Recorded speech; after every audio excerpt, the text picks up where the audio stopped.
Okay बच्चों, let us read Newton's laws of motion. Okay, this is one of the most important topics in mechanics which we study in class 11th. That this comes after kinematics. Okay, in kinematics you do not talk about force at all, which is the most important reason for any motion to occur. Okay, so after study of kinematics we study Newton's laws of motion, and here all the forces are taken into consideration. ठीक है, तो यहां पे हम सबसे पहले समझते हैं कि व्हाट इज फोर्स. तो इतनी बेसिक इंपॉर्टेंट डेफिनेशन जो है यहां पे वो क्या है कि pull or push which changes or tends to change the state of rest or of uniform motion of any object is called force. बहुत ही ऑब्वियस डेफिनेशन है बेटा. कोई भी पुल और कोई भी पुश जो बॉडी के स्टेट ऑफ मोशन को चेंज कर देता है, दैट इज कि अगर कोई बॉडी रेस्ट पे रखी होती है तो उसको मूव कराने के लिए क्या करना होगा हमें, तो जो हमें लगाना होता है उस चीज का नाम क्या है बेटा, it is called force. Okay, और अगर कोई बॉडी चल रही है, suppose there is a car moving towards you and you want to stop it, what you apply on it, force. तो you come across forces every day all the time. Okay, we just have to understand these forces. चलो, force is the interaction between the object and the source. मतलब जिस पे लग रहा है उसको मैंने ऑब्जेक्ट बोल दिया, और जो लगा रहा है उसको मैंने क्या बोल दिया, सोर्स. ठीक, suppose if I press this screen, तो वो क्या होगा, मैंने लगाया तो आई एम द सोर्स, और फिर उसने मुझे वापस लगाया तो वो भी सोर्स हो सकता है. ठीक है, तो हम लोग डायरेक्टली डिसाइड नहीं कर सकते, but we will talk about it in later stages. ठीक है, तो next thing is obviously it is a vector quantity, क्योंकि एक फोर्स के पास एक मैग्नीट्यूड भी होता है और एक डायरेक्शन भी होता है, राइट. तो उस पर भी हम डिटेल में बात करते हैं धीरे धीरे. जैसे कि एक बहुत सिंपल सी फोटोग्राफ है, यहाँ पे पुल और पुश को मैं समझाता हूं. पुल मतलब क्या हुआ कि इस ब्लॉक को वो उधर खींच रहा है, the man is pulling this block in the right direction, तो that is pull. Okay, and if we talk about the left person, this one, तो ये क्या कर रहा है, बॉडी को पुश कर रहा है, ओके, राइटवर्ड्स. तो these two persons are applying forces, and this one is applying a pull force and this is applying a push force. Okay, he is pushing the block in the right direction. Okay, बहुत ही simple सी बात है ये, तो बच्चों आप हमेशा से पढ़ते आए हैं. बट एक फोर्स लगने से क्या होता है, what are the real effects of a resultant force. ठीक है, यहां पे मैंने रिजल्टेंट नाम क्यों लिया है, देखते हैं. देखिए, तो it may change only speed. अगर कोई बॉडी है बच्चे, देखिए, अगर सपोज करिए यहां पे एक बॉडी है, ओके, देखो, अगर एक बॉडी है और ये किसी v स्पीड से जा रही है, और आप उस पे एग्जैक्टली उसी डायरेक्शन में फोर्स लगाते हो, इन दिस डायरेक्शन ओनली, तो क्या होगा, ऑब्वियसली इसको सपोर्ट मिल गया उसी डायरेक्शन में, और इसकी स्पीड क्या हो जाएगी, इंक्रीज हो जाएगी, राइट. तो इसकी वेलोसिटी इंक्रीज भी कर सकते हैं फोर्स लगा करके. और अगर मैं ऑपोजिट डायरेक्शन में फोर्स अप्लाई कर दूं बच्चों, तो क्या होगा कि इसकी स्पीड कम भी हो सकती है, but there should be some resultant force. कुछ ना कुछ फोर्स बचा होना चाहिए. ऐसा नहीं हो जाए कि जितना फोर्स मैंने इधर से लगाया उतना ही मैं अगर इस पे ऑपोजिट डायरेक्शन में लगा दूं F, तो क्या हो जाएगा, फिर रिजल्टेंट फोर्स 0 हो जाएगा. तब we can say that the speed may not change. The next effort is may change only direction. तो बेटा ऐसा भी हो सकता है सी कि अगर एक ब्लॉक है, स्पेस में है कहीं पे, किसी से इंटरेक्शन नहीं है, it is moving in this direction with speed v, और उस पर आप क्या कर देते हो, नीचे की डायरेक्शन में एक फोर्स लगा दो F, तो क्या होगा, ये थोड़ा सा कर्व्ड पाथ में चला जाएगा, उसका डायरेक्शन चेंज हो जाएगा, राइट. तो फोर्स का एक ये भी इफेक्ट हो सकता है कि इसका डायरेक्शन चेंज हो जाए with the help of force. Next change क्या हो सकता है कि दोनों ही चेंज हो जाए. ठीक है, अगर एक बॉडी है, सपोज करिए बच्चे, और वो v स्पीड से जा रही है, और आप उस पर ऐसे किसी और डायरेक्शन में ही फोर्स लगा देते हो, राइट. तो क्या होगा, यहां पर जो फोर्स का कंपोनेंट स्पीड के डायरेक्शन में आ गया, सपोज करो अगर ये थीटा है, स्पीड के डायरेक्शन से एंगल थीटा पर मैंने एक फोर्स लगाया, तो ऑब्वियसली इधर की तरफ का जो कंपोनेंट होगा वो क्या हो जाएगा, F cos थीटा, और इधर की तरफ का कंपोनेंट क्या हो जाएगा, F साइन थीटा, तो बेटा देखो क्योंकि ये वेलोसिटी के डायरेक्शन में ही है एफ कॉस थीटा का कंपोनेंट, तो ये क्या हो जाएगा, इसको स्पीड बढ़ाने में हेल्प कर देगा। And what will happen due to this F sine theta, इसका डायरेक्शन भी चेंज हो सकता है। तो दोनों कॉम्बिनेशन भी हो सकते हैं कि स्पीड भी चेंज हो जाए एक फोर्स की वजह से और उसका डायरेक्शन भी चेंज हो जाए, both can change simultaneously. Okay, फिर the next thing is may change size and shape of a body, right. Suppose there is a spring, okay, and you apply some force on this spring and you try to compress it, then what will be the effect? The spring will be compressed like this, ऐसे हो जाएगी spring. तो आपने क्या किया, इसको compress कर दिया।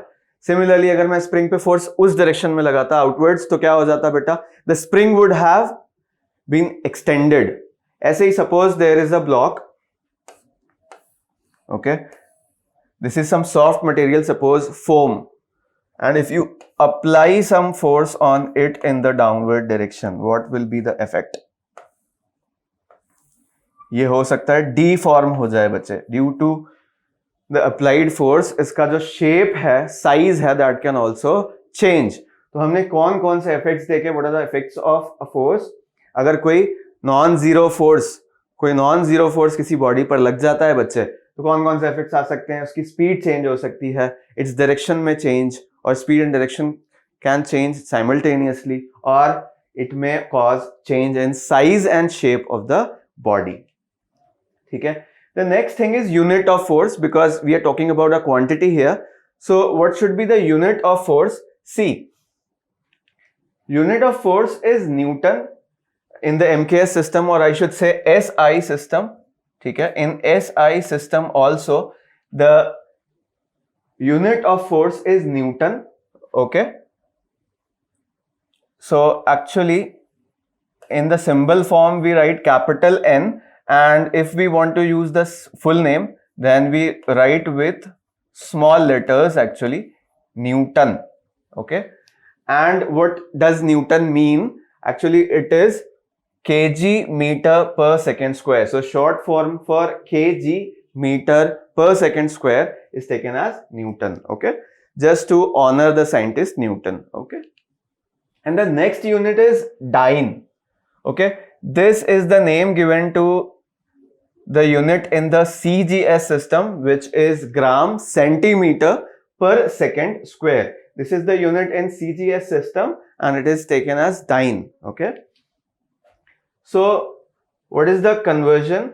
1 Newton is equal to 10 to power 5 dyne. You must have studied this conversion while studying the chapter units and dimension, okay। So 1 Newton equals 10 to power 5 dyne, okay, it's a very common fact, okay। Now we also can see dimensional formula of force, okay। To find dimensional formula of force, what we do is we can, देखो I am using some fact, आपने सुना ही होगा, you know that force is equal to M A, और M के लिए, मास के लिए बेटा डायमेंशन क्या लेते हैं हम लोग, capital M, okay. And acceleration is written like L T minus 1 divided by T, ये चीज स्पीड के लिए होता है ना, एंड ये टाइम हो गया, because we know that what is acceleration, acceleration is delta v upon delta t, ठीक है। तो डेल्टा वी के लिए मतलब वेलोसिटी है, that is distance upon time, और फिर उसके बाद टाइम से एक बार और डिवाइड कर दिया, so finally it becomes M L T minus 2। चलो लेट अस मूव फॉरवर्ड। देखो बेटा, फंडामेंटल फोर्सेस, तो actually all the forces in nature can be categorized into 4 categories. These are the 4 fundamental forces. तो देखो, सारे forces जो भी nature में होते हैं वो 4 कैटेगरीज के अंदर ही आ जाते हैं, उन्हीं 4 कैटेगरीज को हम क्या बोलते हैं, फंडामेंटल फोर्सेस। तो कौन कौन से फोर्सेस को फंडामेंटल फोर्सेस कहा जाता है, let me name them first and then we will discuss them in detail individually, okay. So first category और first type of force is electromagnetic force, okay. and the second one is gravitational force. You must have heard about it.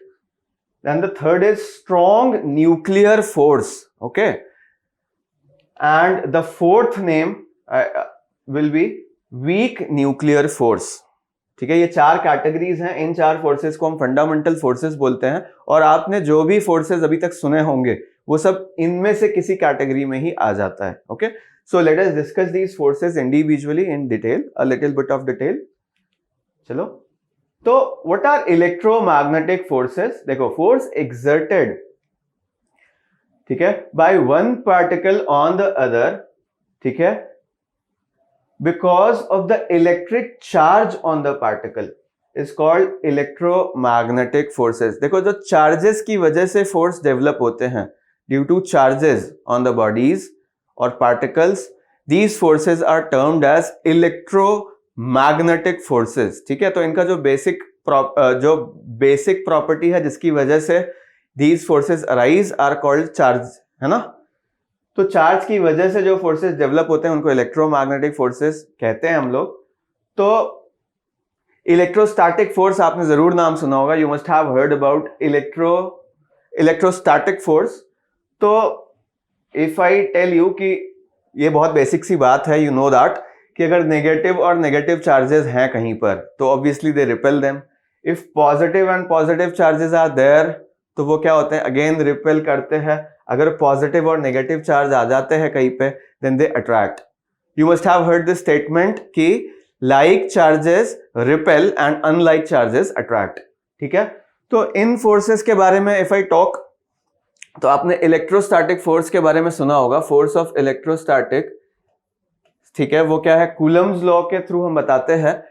F is equal to K Q1 Q2 upon R square. ठीक है, ये force किसके बीच में लगता है? If there are 2 point charges, suppose Q1 and Q2, and if they are kept at a distance of R, ठीक है, then what happens is there is a force between them.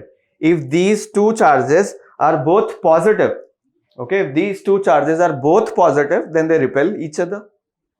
If they are both negative, then also they repel each other.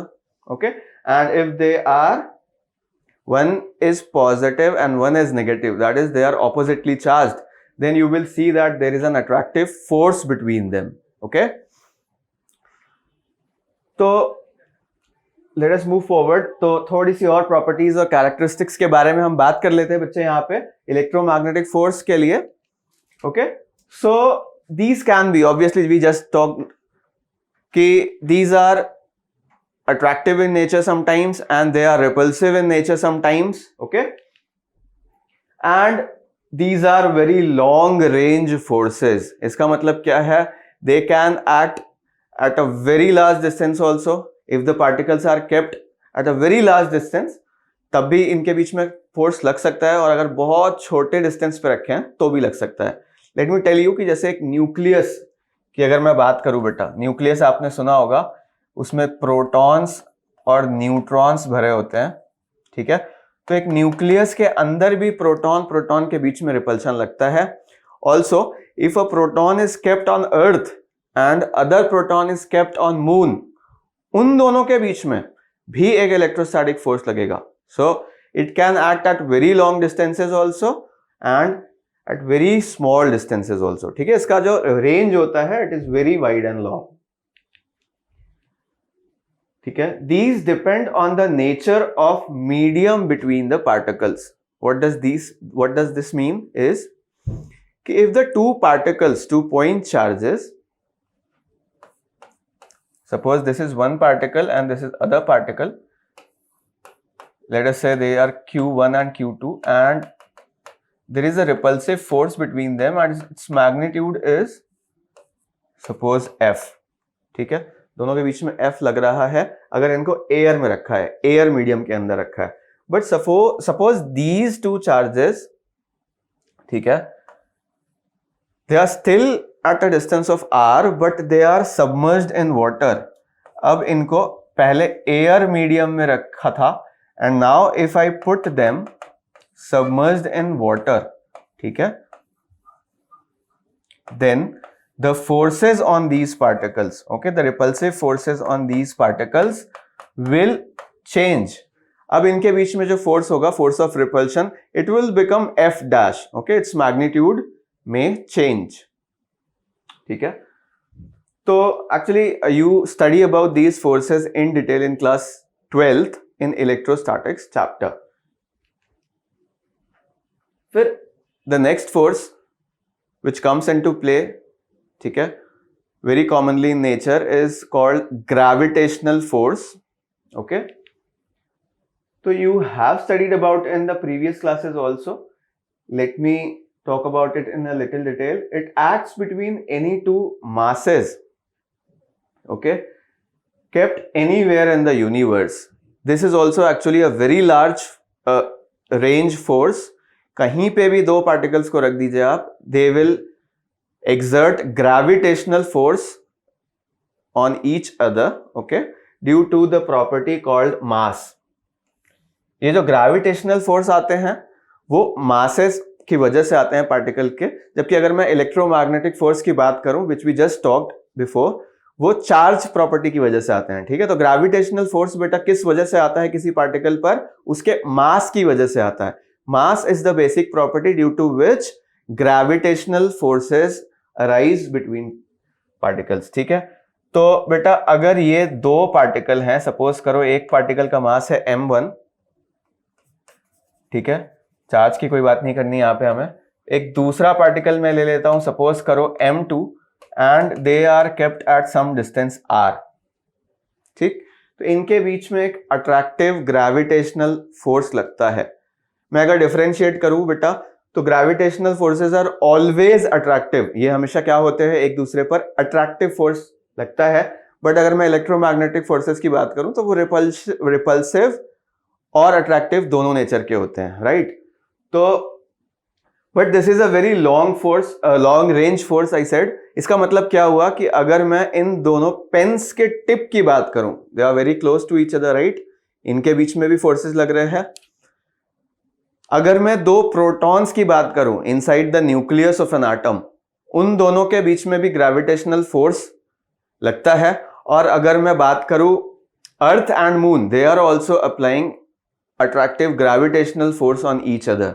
मतलब आप समझ रहे हो, they act in very long range also and in very short range also, ठीक है। तो any two particles in nature in the universe attract each other with gravitational force, okay. But let me talk about how to calculate it. It follows inverse square rule, मतलब कि ये जो force होता है it is inversely proportional to the square of distance between the particles and it is always attractive in nature, we just talked. इसका क्या मतलब हुआ कि जो force होगा वो डिस्टेंस के स्क्वायर के इनवर्सली प्रोपोर्शनल है। व्हाट दिस मींस इज कि अगर आप डिस्टेंस को बढ़ाते हो, if you increase the distance, ठीक है, द फोर्स विल डिक्रीज, ठीक है। ये तो ऑब्वियस है, और वो भी कैसे, डायरेक्ट इनवर्सली प्रोपोर्शनल नहीं है, स्क्वायर के इनवर्सली प्रोपोर्शनल है, ओके। तो देखो एक्चुअल फॉर्मूला ये होता है, force between two particles, suppose this is m1 and other force is m2, और उनके बीच में सपोज कर लेते हैं बेटा कि डिस्टेंस इज r, तो obviously they will attract each other with gravitational force.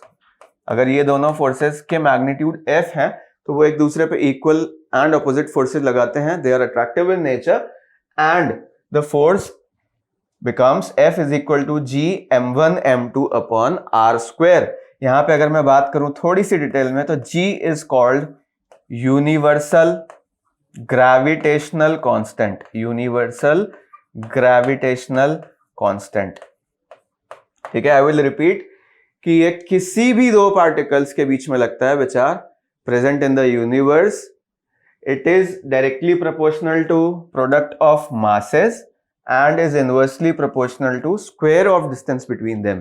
तो क्या होता है कि if the distance is large then the force is generally very small, ठीक है। तो ये ऑब्वियसली एक डायग्राम आ गया हमारे पास, it is a better diagram obviously. m1 and m2 अगर दो पार्टिकल्स हैं तो वो एक दूसरे पर इक्वल एंड ऑपोजिट फोर्स लगा देते हैं, तो F1 and F2 are equal in magnitude but opposite in direction. Obviously M1 is being pulled by M2 in rightward direction and M2 is being pulled by M1 in the left direction. Okay, it is the weakest force in nature. Okay, ये main बात है कि ये बहुत week होता है. Okay, अगर मैं बात करूं, कंपेयर करूं इलेक्ट्रोस्टैटिक फोर्स के लिए, तो F was equal to K Q1 Q2 upon R square. ये इलेक्ट्रोस्टैटिक फोर्स था, इलेक्ट्रोमैग्नेटिक में हमने बात करी थी. And gravitational force is equal to G M1 M2 upon R square. अब यहां पे जो K है, proportionality constant, its value. Let me just for comparison tell you the value of K. Okay, तो K एक्चुअली क्या होता है यहाँ पे, 9 into 10 to power 9 होता है. Okay, in air. और यहां पे जो G की वैल्यू होती है बेटा इन SI units, it is 8.85 into 10 to power minus 11. ठीक है, 8.85 into 10 to power 11. तो इसके लिए जो प्रोपोर्शनैलिटी कांस्टेंट है देख रहे हो आप, उसमें 10 to power minus 11 लगा है, जबकि इसमें 10 to power 9 लगा हुआ है. So it is obviously very strong force comparing it to gravitational force. Okay, अगर मैं आगे बात करूं, it is a long range force, we have talked about it. Okay, it is independent of nature of medium between the two particles. ये nature of medium के independent रहता है. मतलब अगर दो particles air में रखे हुए हैं and the force between them, gravitational force between them is F, तो अगर उन दोनों को water के अंदर डाल दें, then also the gravitational force between them will be same F only, and in vacuum also the force will be F only. It does not depend on the nature of medium between the two particles. Okay, this was not true in electrostatic forces.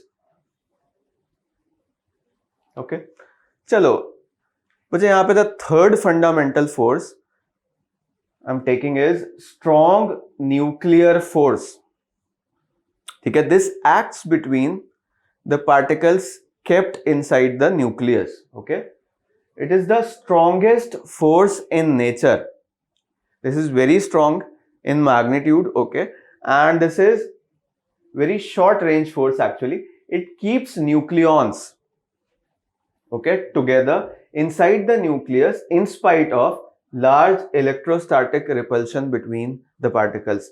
देखो, अगर मैं बात करूं, आपको एक atom का structure पता होगा थोड़ा बहुत. देखो, this is the nucleus and electrons revolve around the nucleus.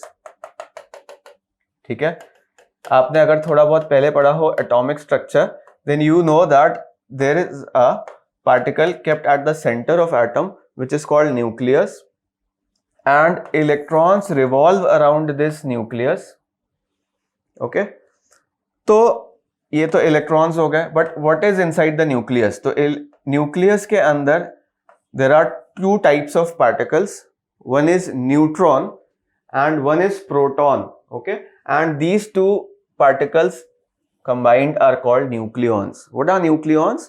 The particles present inside the nucleus of an atom. ठीक है, तो neutrons और protons are combined called nucleons. ठीक है, तो obviously अगर यहाँ पे दो protons होते होंगे तो they are of positive nature. Okay, so there is strong repulsion between them. Then also the nucleus can be kept together, they do not separate, and the reason for that is this force, strong nuclear force, which acts between the nucleons present inside the nucleus. ठीक है, but this is very short range force. ठीक है, तो अगर मैं ये देखो nucleus consider करूं बेटा, तो न्यूक्लियस के अंदर कौन कौन से पार्टिकल्स होते हैं? न्यूट्रॉन होता है और प्रोटॉन होते हैं. There are multiple protons. Okay, and there must be repulsion between them. तो उनको भी रोक करके रखने के लिए which force comes into play, that is strong nuclear force. तो ये जो strong nuclear force होता है बेटा, this acts between neutron and neutron also. Neutron और न्यूट्रॉन अगर प्रेजेंट होंगे, जैसे blue balls are here neutrons and the orange type of balls are proton, तो प्रोटॉन प्रोटॉन को भी अट्रैक्टिव फोर्स देता है, ये न्यूट्रॉन प्रोटॉन को भी देता है और न्यूट्रॉन न्यूट्रॉन को भी देता है, ठीक है. All type of forces, all pairs are attracted towards each other with the help of force called strong nuclear force, and it is the strongest force in nature. Okay. Radioactivity, fission, fusion, and are all resultant of the unbalanced nuclear forces. ठीक है, जब these forces become unbalanced inside a nucleus, what happens is there is breaking of nucleus into two particles sometimes, or maybe some particles are released from the nucleus, और ये तभी होता है when this strong nuclear force becomes unbalanced. Okay.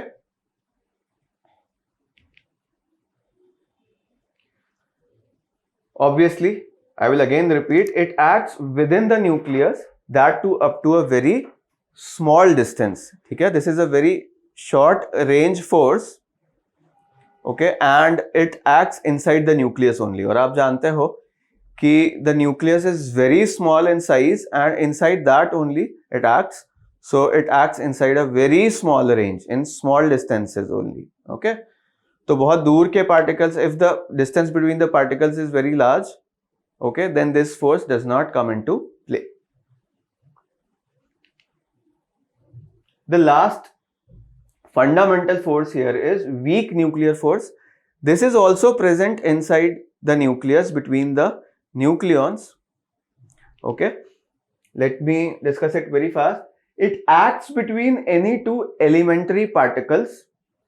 Okay, elementary particles मतलब वही जो particles अभी हम discuss कर रहे थे. Under its action, a neutron can change into a proton, emitting an electron and a particle called antineutrino. This is an example कि इस तरह के changes जो है possible होते हैं due to weak nuclear force. Okay, the range of weak nuclear force is very small. Actually, it acts also inside the nucleus only, but its magnitude is very weak, and that is why it is called weak nuclear force. Okay, so this is not of very much importance for us, so we will not go into detail about this. ठीक है, ये force होता है, it is weaker than the strong nuclear force, और इसकी वजह से some type of nuclear reactions may occur. ठीक है, but otherwise we will go into detail about this in the later chapters of class 12th, that is modern physics we call it.